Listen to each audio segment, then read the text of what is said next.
Today on WSRH Extra, second chances lead to smiles for students and volunteers at a national TV and film convention. Also, how a local artist is giving a reason to smile to cancer survivors. Plus, how collectors are cashing in and bringing happiness. WSRH Extra starts now.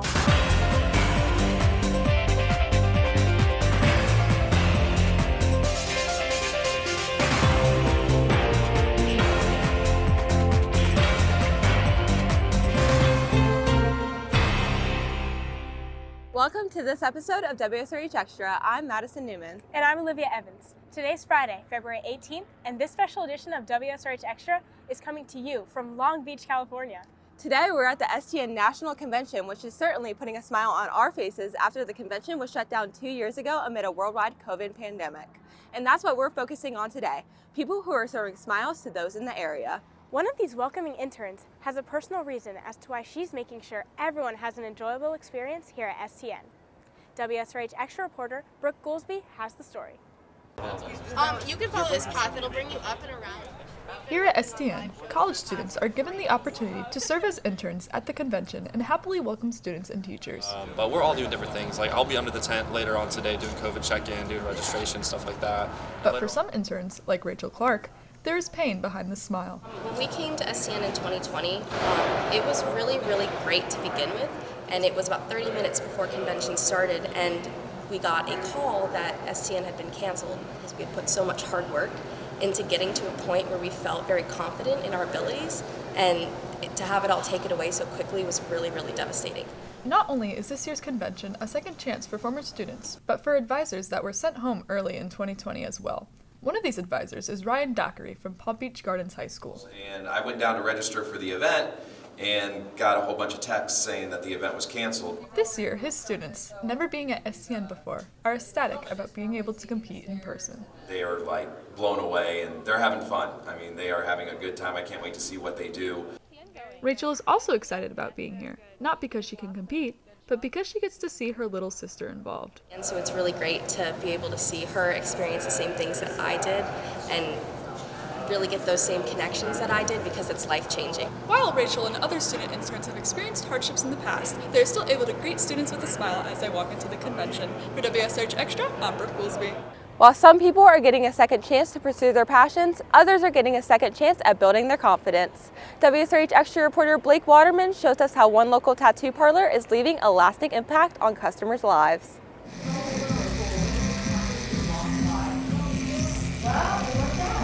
Tattoos are often seen as a way to put smiles on people's faces, and the history behind this 100-year-old tattoo shop keeps their employees working hard. It motivates you to someday become part of that, that legacy that we're all living here in these walls. Here at Outer Limit Tattoos, a wider range of services are offered. One of these services include micropigmentation, and for people like Samaya, this has made all the difference. I kind of have to put on makeup every time I go out on my chest, and to not have to do that would be a huge, it would boost my confidence a lot. And this confidence is created by tattoo artist Skipper Smith, who is bringing light to dark situations. So the first time that I did an areola, a woman had breast cancer and she lost her breasts completely.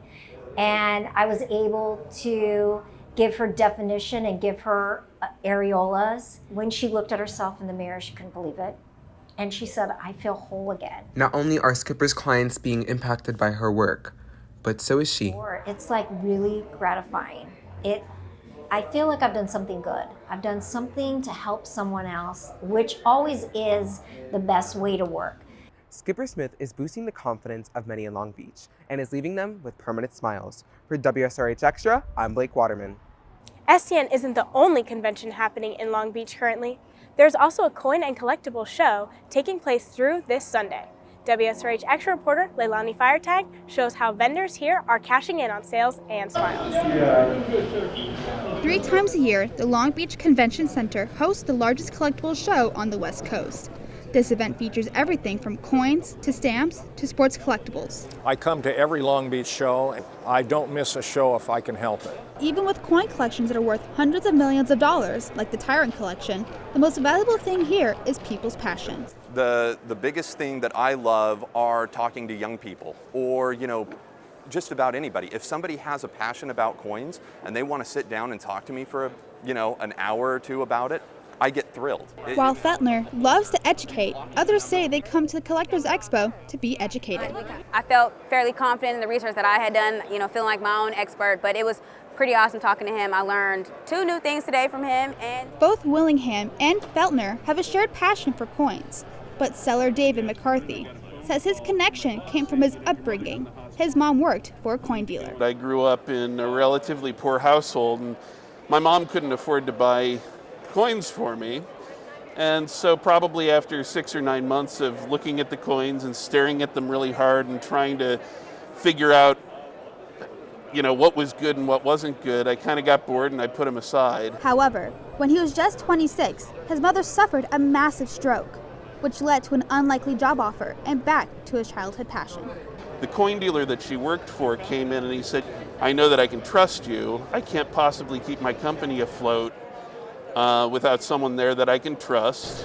Since then, McCarthy says he's continued to share his love for coin collecting with fellow enthusiasts. I go to work every single day with a smile, and I leave every single day with a smile.